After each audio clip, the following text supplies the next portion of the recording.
السلام علیکم، بسم اللہ الرحمن الرحیم۔ جناب عبد المناف کے دو جڑواں بیٹے پیدا ہوئے جن کا نام ہاشم اور عبد شمس رکھا گیا۔ تاریخی کتب سے پتہ چلتا ہے ان دونوں بچوں کے کچھ اصحاب بھی جڑے ہوئے تھے جن کو بعد میں الگ کیا گیا۔ جب یہ بات نجومیوں تک پہنچی تو انہوں نے پیشین گوئی کی کہ ان دونوں کی اولادیں ہمیشہ رنجش میں رہیں گی اور ایک دوسرے سے آگے نکلنے کی دوڑ میں لگی رہیں گی۔ ہاشم سے حضرت عبد المطلب پیدا ہوئے اور ان کی اولاد حضرت عبداللہ جو کہ نبی کریم حضرت محمد مصطفیٰ صلی اللہ علیہ وآلہ وسلم کی والد غرامی تھے۔ ابو طالب جن سے شیر خدا حضرت علی پیدا ہوئے اور حضرت عباس تھے، یہی بنو ہاشم کہلائے۔ ہاشم کے جڑواں بھائی عبد شمس سے امیہ پیدا ہوئے اور امیہ کے دو بیٹے عرب اور ابو العاص تھے۔ عرب سے ابو سفیان، معاویہ اور یزید تھے، جبکہ ابو العاص سے حکم سے مروان عبد الملک۔ یزید کے بعد بنو امیہ کے سارے مروان بن حکم سے ہی تھے، چنانچہ امیہ کی آل اولاد بنو امیہ کہلائی، یعنی ہاشم اور چچا زاد بیٹے کا نام امیہ تھا۔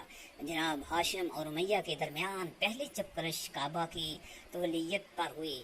اسی طرح حضرت عبد المطلب ابن ہاشم اور حرب ابن امیہ میں ساری زندگی جنگ کی سی کیفیت رہی جو کہ تمام تاریخی کتب میں موجود ہے، لیکن مکہ میں بنو ہاشم ایک دینی گھرانے سے مشہور ہوئے کیونکہ انہی کے پاس کعبہ کی تولیت تھی، جبکہ بنو امیہ مکہ کے دیگر قبائل پر اپنی جنگی قابلیت کی وجہ سے حکمرانی میں رہنے لگے۔ اسی طرح جب بنو ہاشم میں سے حضرت محمد مصطفیٰ صلی اللہ علیہ وسلم نے نبوت کا اعلان فرمایا تو اکثر بنو امیہ کے لوگوں نے یہ کہہ کر ان کو ماننے سے انکار کیا کہ اگر نبوت ہوتی تو وہ ہماری خاندان میں ہوتی۔ جنگ بدر اور جنگ صفین بنو ہاشم اور بنو امیہ کے درمیان ہی لڑی گئیں۔ اسی طرح بنو امیہ میں سے جب یزید نے 60 ہجری میں حکومت سنبھالی تو اس نے مدینہ کے حاکموں کو خط لکھا کہ مدینہ میں موجود اثر و رسوخ رکھنے والی شخصیات سے میری بیعت لو، خصوصی طور نواسیہ رسول حضرت امام حسین سے تو ہر صورت بیعت لینی ہے۔ تاریخ یعقوبی جیم 2۔ کچھ اصحاب رسول اور حضرت امام حسین نے یزید کی بیعت سے انکار کر دیا۔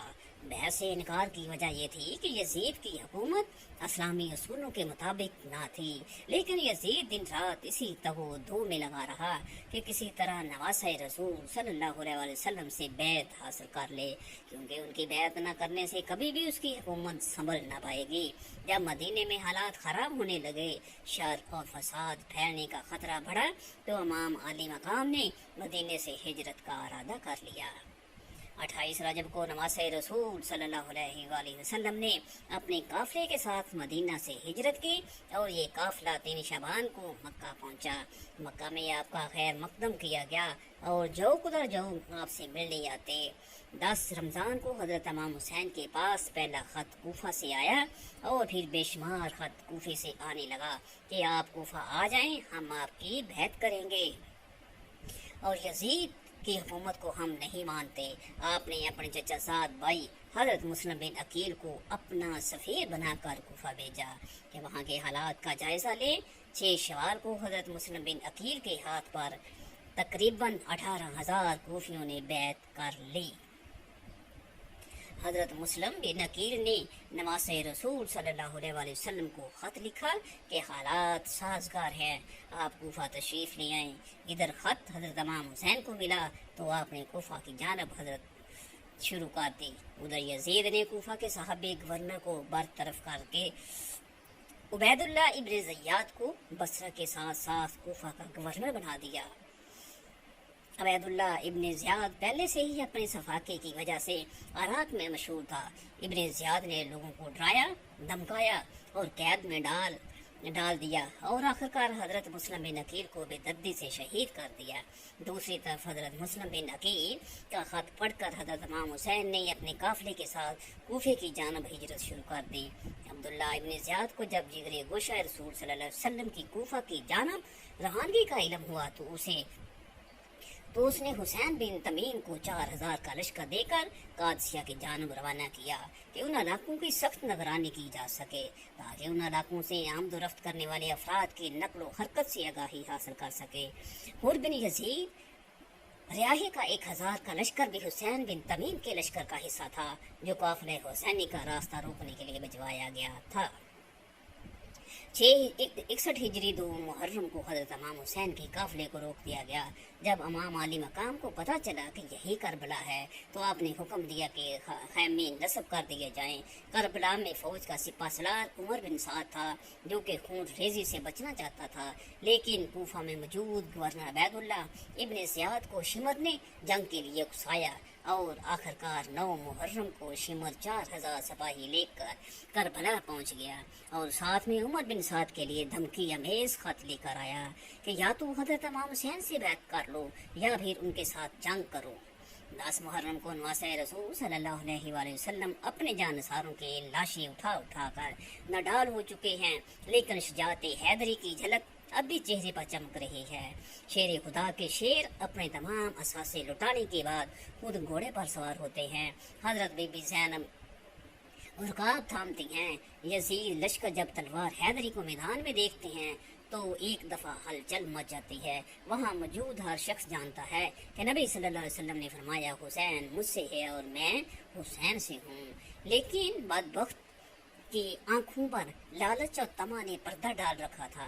हर कोई दरबार यजीद में ऊंचा मकाम और अनाम कराम हासिल करना चाहता था, लेकिन तारीख ने ऐसी बुज़दली फौज न देखी। सभी एक दूसरे का मुंह देख रहे हैं कि शहसवार करबला का मुकाबला कौन करेगा। जैसे ही इमाम अली मकाम मैदान की तरफ बढ़ते हैं तो शिमर कहता है, दूर से ही तीर चलाना शुरू कर दो।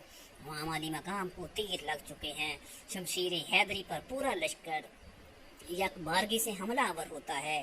खौफ के मारे फौजियों की गर्दनें कट रही हैं। सैकड़ों यजीदी फौजी जहन्नम हासिल करने के बाद नवासा रसूल नमाज पढ़ने की मोहलत मांगते हैं।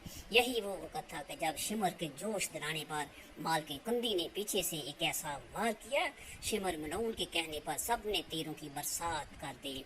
खौली बिन यजीद नवासे रसूल सल्लल्लाहु अलैहि वसल्लम का सर काटने के लिए आगे बढ़ा, लेकिन हाथ कांप गए। फिर शकील कलब बदबख्त और जलील इंसान सन्नान बिन अनस आगे बढ़ा और नामो कराम की लालच में इमाम अली मकाम का सर तन से जुदा किया। मलऊन इब्ने ज़ियाद के हुक्म पर तमाम सर नेज़ों पर चढ़ा दिए गए और जिस्म अतहर को घोड़ों की टापों तले पामाल किया गया। सानिया करबला के बाद उमर बिन साद ने अपने लश्कर में से कत्ल होने वालों को 11 मुहर्रम को दफन किया।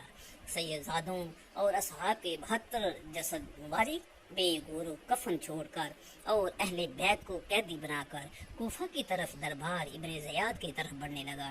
नवासा रसूल सल्लल्लाहु अलैहि वसल्लम अहले बैत और असहाब के सर मुबारक बेजुबार हैं।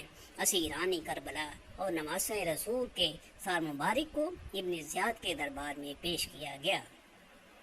उबैदुल्लाह इब्ने ज़ियाद नवासा रसूल के होंठों पर छड़ी मारता है। अहले बैत खून के आंसू बहा रहे होते हैं।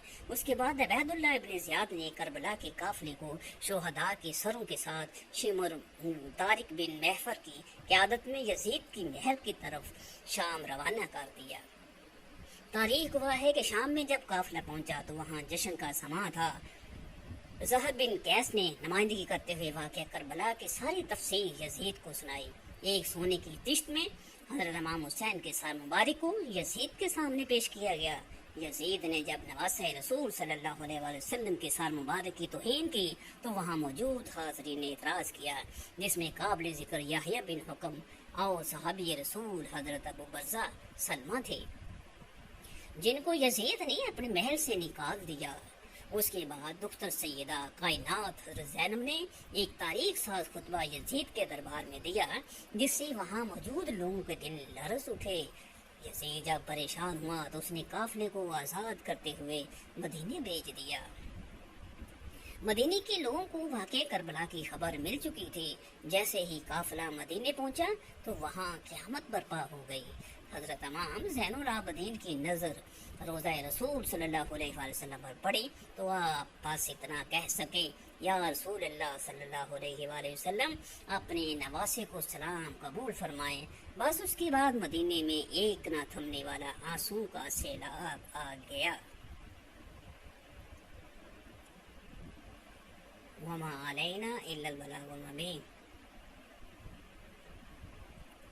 اللہ تعالیٰ مجھے اور اس ویڈیو کو سننے والوں کو اللہ تعالیٰ کے حکم اور حضور صلی اللہ علیہ وآلہ وسلم کی سنت کے مطابق چلنے کی توفیق عطا فرمائے.